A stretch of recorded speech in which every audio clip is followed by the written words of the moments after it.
So first of all, I don't really know how to pronounce your last name, so I would like you to pronounce that for me so I don't mess it up. Oh, yeah, you bet, Mike. It's Monat. Okay, MON. so no silent letters. Yeah, it's funny. I get Monet, and I'm like, I think if I was related to Monet, I'd be able to be retired by now. But That would be if it was an ET though. that is very I was true. gonna guess. I was gonna guess Mona, but I would have been wrong. I like, what? I do kind of like the Monat, and you know what? I might kind of have to break that out in the future. If you're around a French person, just don't say the T in your set. You are from Massachusetts. You bet. Yep. You play guitar, which is something I don't play. Yes. Yeah. So I do play the guitar. If you want, I'll just kind of give you a quick background of my musical history, if that's cool. I do, and it doesn't have to be quick. Like Okay. I'm not in a rush here. All right, cool. Me neither. So I got into music when I was 4 years old, and my mom was really enthusiastic about me playing the violin, which I have a lot of respect for the violin. But the thing is, when I was growing up, I realized I had, and I still have ADHD. So, sitting there practicing classical music while I have a deep appreciation for it, I think by the time I got to be 10 or 11 years old, I was like, wow, this is just, it's a little too slow for my speed. So I remember my parents used to get, whatever the local newspaper was. This was the eastern part of Massachusetts, so Sharon, Massachusetts. And they saw something and it's like, hey, if you're interested in playing guitar like the bands of Green Day and Blink 182, here's a guitar teacher that can teach you this type of music. And I thought, whoa, I said, this is great. So, it's funny, Mike. I remember going to my first lesson at 11 years old, and I played Twinkle, Twinkle, Little Star on the electric guitar. But I still remember playing the notes and just kind of remember the feeling. Like, no joke, it felt like there was electricity pulsing, through my hands. And I said, this is absolutely, going to be my instrument. So from there, I got into, some of the pop punk music, rock and roll. Kind of funny is when I was in high school, I was in my jazz band. And again, with the ADHD, I used to do like a whole bunch of tinkering. Like the poor jazz band teacher would try to be like, "Hey, someone else in the band, can you try this?" And I'd be like, so he was very patient with me. But yeah, just the guitar is something. It's a great way to communicate, meet other people, and just to it sounds very cliche, but also just to really express myself to what's going on. So. So, based on the influences you listed first, I'm going to guess you're in your early 30s. That is spot on. I am 32. Wow, I remember being 32. It was a long time ago. All right, so I would actually normally save this question for later, but I think it's relevant since we're kind of talking about your origins. Think about the first song you can remember hearing in your entire life. What was that? Oh my gosh, that is a really good question. You know So what this I is think? going to be obviously way before you were 11 and learning guitar. Oh yeah, yeah, yeah, for sure. No, I think a good way I can answer that is so when I was growing up, my mom took me to a bunch of plays and musicals, so much so that I thought going to a play that was seeing a movie. And just I remember going to West Side Story. Really just kind of I think I saw all the classics. Unfortunately, I can't remember them right now. But then also too, kind of having played the violin, yeah, I actually kind of think just remember hearing Twinkle Twinkle Little Stars like 4 years old. But it's just something about the simplicity of Twinkle Twinkle Little Star that was like, oh wow, this is kind of catchy. I've never learned it. Yeah. I mean, we all know how to sing it, but I've never actually learned how to play it. Yeah. Maybe it's so catchy because that's also the melody that we use to teach kids how to say the alphabet in our language. That is such a good point. I never considered that. Wow. Wow. Yeah, you're at A, B, C, D, E, F, G. That is wow. I never put the two and two together. It is. I mean, if you want, obviously, we want children to remember the thing, and usually we teach it to them. I shouldn't say we. I don't have any kids. We, as a society, teach it to them before they are old enough to read, or sometimes make super coherent paragraphs in speech. So simple and hooky has got to be your requirements for an alphabet song. Absolutely. And actually, you bring up a great point there, Mike, is that, music that's catchy because, after kind of my stage of playing the guitar of like the Green Day and Blink 182, I got very deep into kind of, metal music, like bands like Metallica, for instance. And I was a little bit surprised, like, when I was my only friend that really liked Metallica.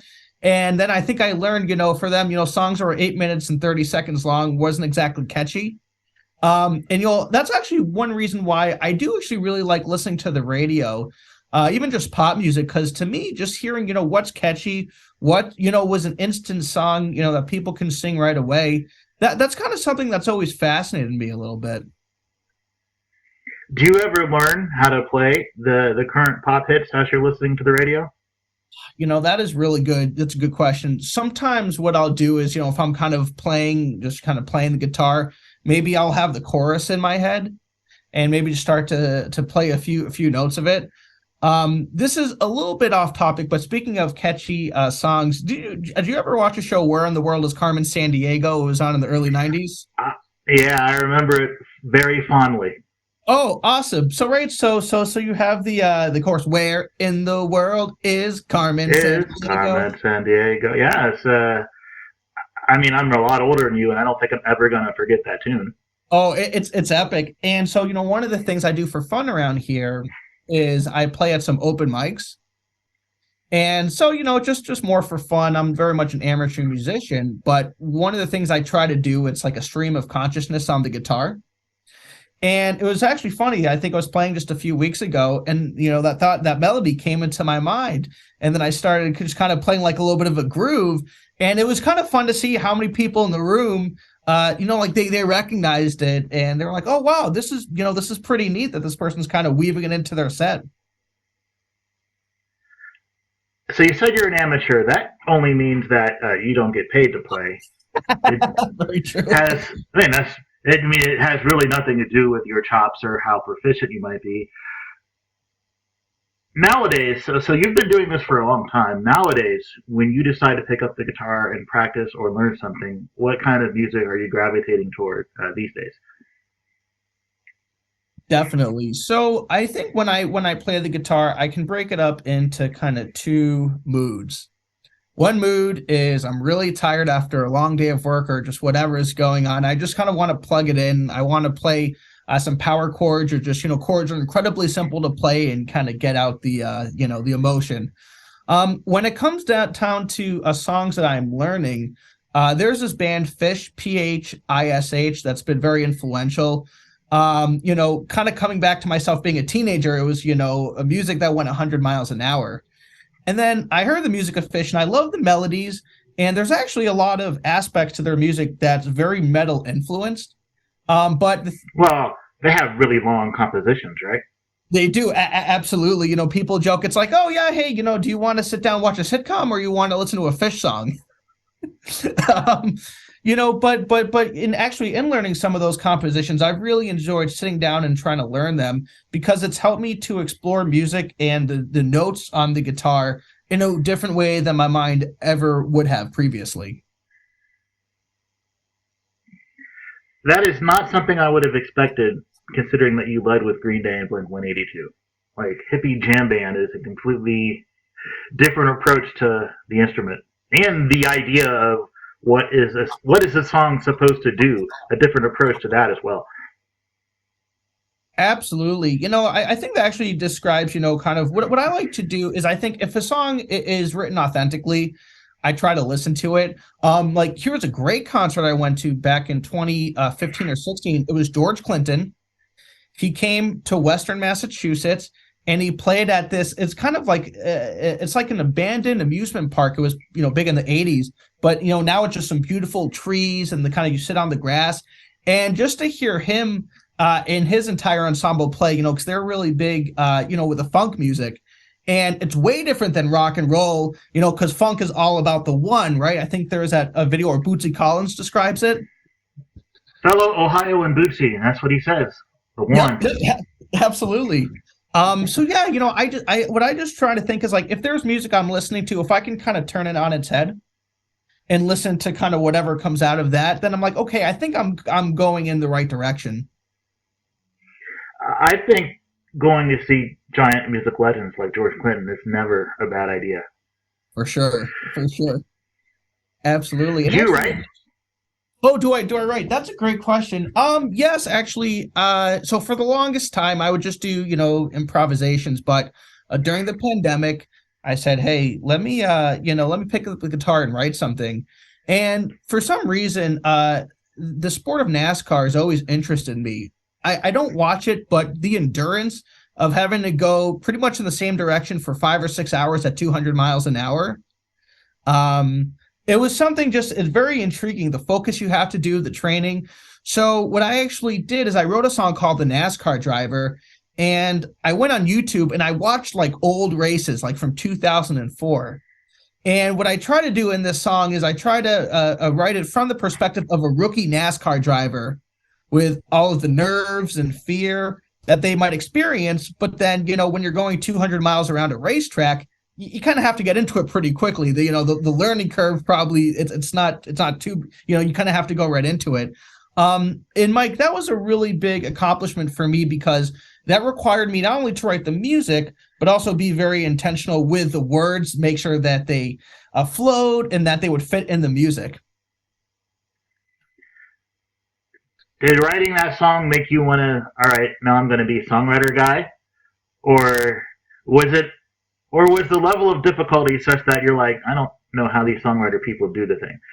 Yeah, I think it was frankly more towards the latter, because, in thinking back to it, the main riff for the song I'd been working on for 5 or 6 years.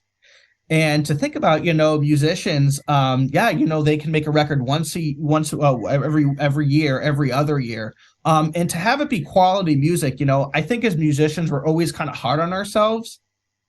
Yeah. Yep.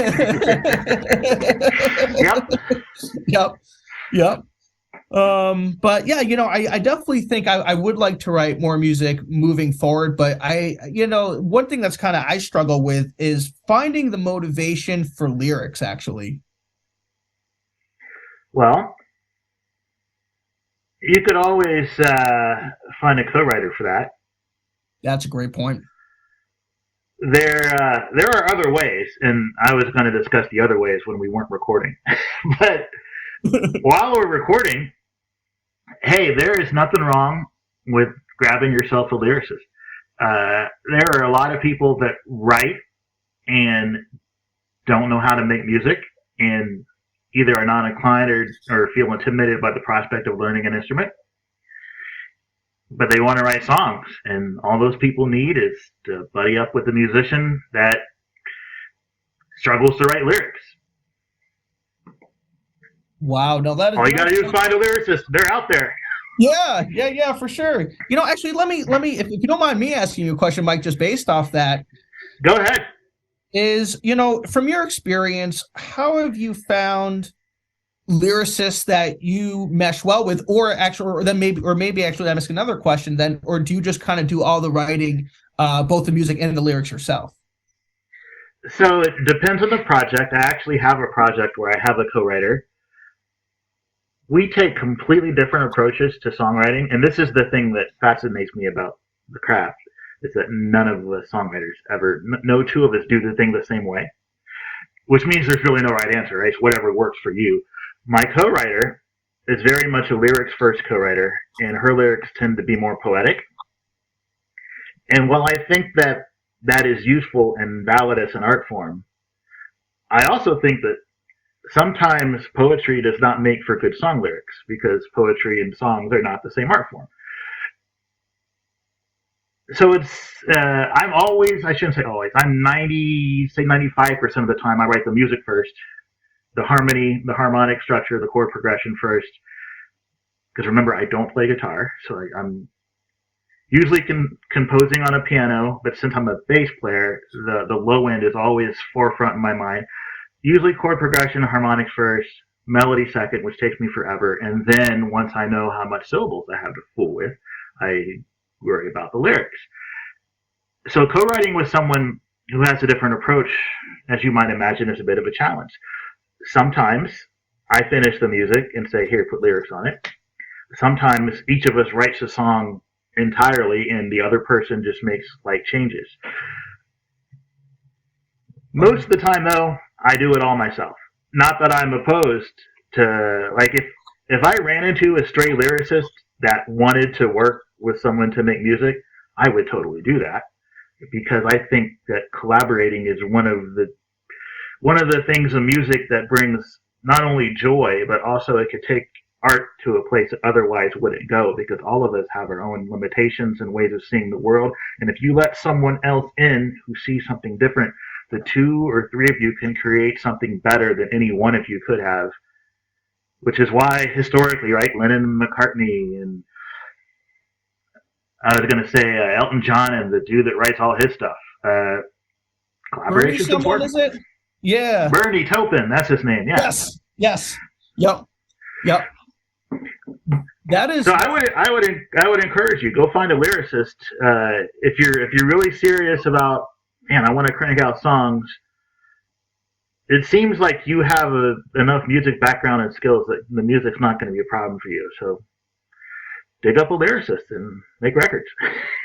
Hey, no, thank you so much for that suggestion. No, you know what? That's a great idea. I never considered, maybe going out and finding a lyricist, but I think what you're saying makes a lot of sense because, then that way, if music is more in my wheelhouse, I can just focus on the music and perhaps I could send them, hey, this is what I was thinking, for the structure of a song, then they can listen to it. And if their specialty is putting words on paper, then they can say, hey, Ben, yeah, this is what I was thinking of. And I also think too, Mike, you said something great about collaborating with other people. Like that's just the way my mind works in general. Like when I'm able to collaborate with other people, just hear their thoughts and feedback, I find my creative process grows and is I guess comes to fruition. Yeah, we are the sum of our influences as musicians, right? So kind of in a way, we're like the product. I mean, mentally we collaborate with everything we've ever heard to make something new. Just think about multiplying that power by however many people you have in the writing room. I was going to ask you about your gear, since most guitarists I know are a little crazy about their gear, and they love talking about it. So what kind of guitars do you have? I assume you have more than one because guitarists tend to accumulate them. Yep. So absolutely. So when it comes to the first guitar, that I ever got, I think it was actually a Stella. It was, made in the 1950s or 60s. It was an acoustic. It was from my Aunt Barbara. She passed it down to me. And the action was just so ridiculously high off the neck.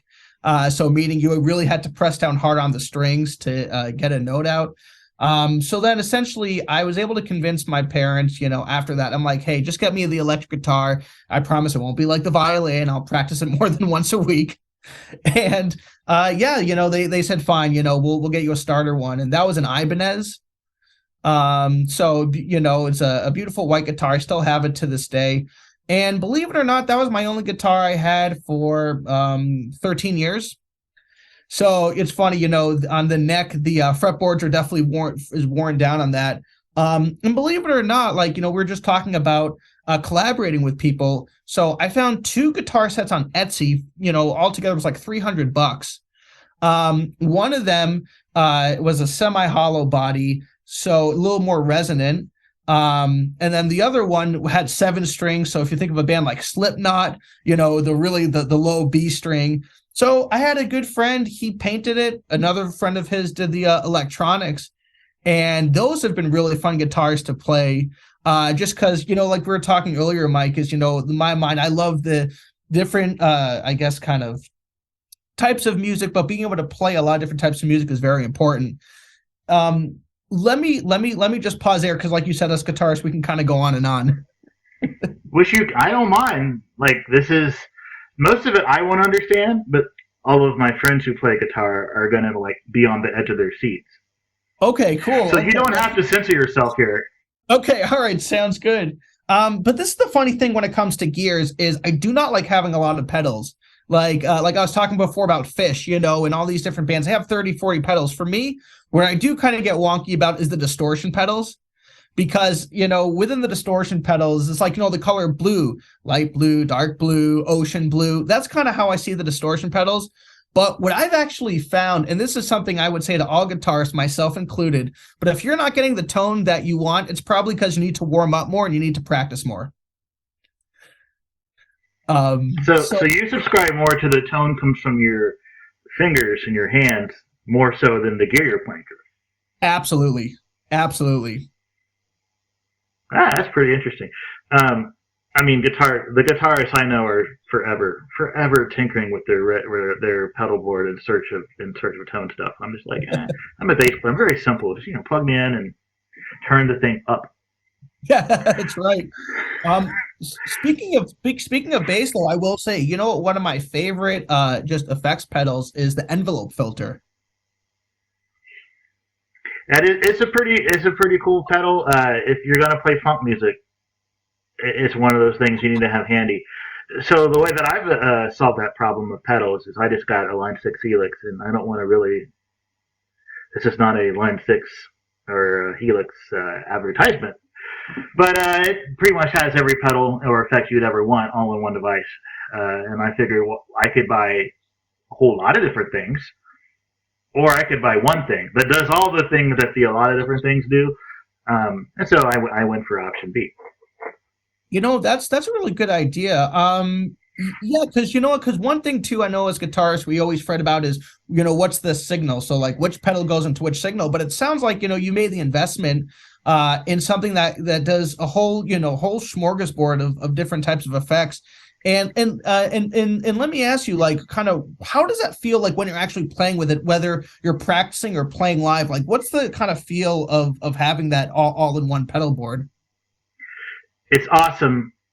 My challenges are two things. One, my feet are big, so often I'll hit a button and only want to hit one, and I hit two because they're too close together for a big dude like me. And second, the thing is actually more advanced than my understanding level. You mentioned signal chain, like the direction that the signal goes through, and well, this thing has the ability for you to essentially emulate any signal chain from the ground up, just like you would with analog pedals. It's super complicated and high-tech computer wizardry that I cannot begin to understand. But you can build a signal routing path in the device the same way you would with external pieces, and it comes out sounding the same. It's just that you've got it on one thing instead of a whole lot of different things. So I mean, their things are not cheap. You're gonna pay for the quality of gear you're getting. But that's strange. This turned into a gear podcast all of a sudden. What I really like about it is you don't need an amp. If you're playing out, you just plug it straight into the PA. And if you want it to sound like you're playing through an amp, the thing has amp settings on it that imitate real actual amps. And apparently they managed. The scientists behind this have managed to do it by very detailed analysis of every component of the signal that comes out of whatever kind of amp, and then they plug it into this computer. And so, like for me, if I want to play through an MPEG SVT, I can play through an MPEG SVT via this device, and it sounds like I'm not savvy enough to tell the difference. Some people will be able to tell you they could hear the difference between the digitally produced emulations and the real thing. I cannot. Wow, that is this is really good food for thought. Because something like that, and also too, it sounds like me saying this having never owned one of these or played with one of these, but maybe if someone's just starting out and they know they want to play the guitar or bass or whatever instrument, and they're kind of serious where they know that they're not going to give up on it, is that might be kind of a good investment for someone to pick up because one of the things I have found with the little types of effects that I experiment with, and I think this can even boils down to playing with overdrive and not overdrive. But like when I'm playing the guitar with it overdriven, it's one part of my brain that gets engaged.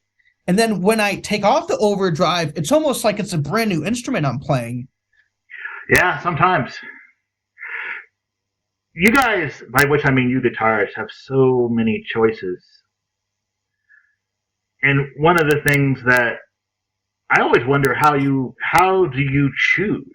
Like I'm looking through the settings on this thing, and I mean, obviously I'm a bass player, but I have all the access to the same settings on my tool. And it's like, all right, there's that one. Do I need 18 different kinds of delay? Yep. I mean, there's more, but like, and flangers and phasers and all sorts of like there are sounds that the thing can make that I've heard in songs. I'm like, oh, that's how they make that sound. I didn't know how that was done. So I mean, for you, with all those sounds at your disposal, how do you decide what you're going to pick when you're noodling around? Absolutely. To me, it almost kind of comes down to like, there's, a few different types of guitarists who are, my guitar heroes. The first one, I would say Eddie Van Halen, who is the classic tinkerer. This was someone I think who actually submitted patents for, ways the guitar could be held when you're standing up, just so he could, play it differently, had all the different types of pedal board out there. And then another guitar hero of mine, James Hetfield from Metallica, he's really known for his percussive right hand. So a lot of the down picking being very consistent. And what it is just about what really fits a song or what fits the mood. I've been guilty of this. A lot of guitarists are, I'm sure, guilty of this. But sometimes we say, okay, what would sound really cool? Let's just, press all the buttons and see what they do, But I think, though, and this really kind of comes down to playing music with other people. It's really listening to other people and finding out what's going to complement them. And as a guitarist, I think one thing the guitarists we're guilty of is we take up too much space in a jam. So we're like, oh, wow, look, I've got all these really high notes. And, but that's the thing is then you take away from the beauty of the bass or the horn section or the piano or the drums, So I think what I would prefer to do is to kind of give everyone, kind of the space they need so that they can let their musicality shine. And then if it is time for a guitar solo, really do the listening. And I think the listening will inform, what type of effects, delay, whatever that is, that will really complement the song, and that will help to transition to the next part of the song as well. That's a really good answer. I like that. Basically, it comes back to collaboration again, because you said listen to other people. I only have two more questions, and then we'll let you get on for the rest of your evening. The first one I stole from a defunct podcast here in town that I really love very much, and I always give them credit for having stolen their question, so thanks, Terry. It is, what did your childhood smell like? Ooh, what did my childhood smell like? Well, my childhood, some very interesting smells. I grew up in a very religious Jewish background. So one of the smells that I remember, so essentially for religious Jews, they try not to do any cooking from sundown Friday to sundown on Saturday. And, in the winter time, Shabbat, right? Shabbat, that's right. Absolutely. So on Friday, when in the wintertime, when the Shabbat starts at, call it 4 p.m., and it's cold outside, you kind of want something that's going to be nice for the Shabbat day. Again, you can't really cook. So a lot of Jewish people, they make a stew. And I remember the stew, it's called a cholent, Choulent. It's got potatoes, meat. You can put onions, kind of different types of spices. And just what I remember too is, when you come home from temple, is just having that smell permeate the entire house. And just, you knew, even though you were a little cold, that you're about to sit down to an epic meal. That sounds like one of them warm, comforting memories. We all like childhood food memories. I know, right? Like it's something about it. I don't know, obviously I'm not a brain scientist, but something I think about like a warm, comforting smell. It kind of like warms up the rest of the body. And yeah, I have to say, I think when it comes to smells, really, and I love food. My friends love poking fun at me for, how much I get excited for food. But yeah, I think that's a smell that really resonates with me. Outstanding. Last question is, where can people find you, find your music, or if they want to contact you on the social stuff? Absolutely, Mike. Hey, thank you so much. So my YouTube channel, it's called Rock Out Considerably.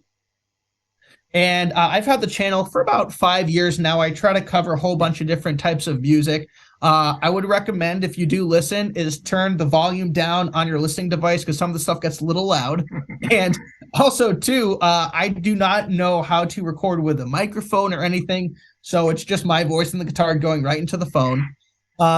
Actually, Mike, the way that we got connected was through the Polywork website. Yeah, outstanding platform. Yeah, I've been super impressed with it because LinkedIn is great, but the thing is, I like how Polywork's a lot more about the collaboration. So if anyone wants to look me up, I'm under Ben BEN Monat MONAT. I would say also that Polywork is more about you, the individual as a whole, and not just corporate you. That's the name, Polywork. There's a place for us there to put that we podcast, or that we write songs, or that we like to travel, or whatever you do apart from your work stuff. Polywork wants to accommodate that. And if you're looking for help or collaborators, it'll help you find that. So yeah, you are correct. You are not my first guest from Polywork, and probably you won't be my last. In fact, if you're looking for a lyricist, I'll bet you could find one on Polywork. Just write up an opportunity and describe what you're looking for in enough detail, and people will definitely come a knocking. And then it's just a matter of picking who you want to work with. That's an excellent idea. Yeah, right. Because you're right. The whole point of the platform is about that personal collaboration. I think that's a good idea. I'm going to do some thinking about it and put something out there. So if you're listening to this podcast, check out under Ben Monat for opportunity. If you're a lyricist, amateur, professional, whatever, just want to have some fun, and please reach out. Thanks for your time, Ben. I really do appreciate it. Have a lovely rest of your evening. Hey, thanks so much, Mike. You too.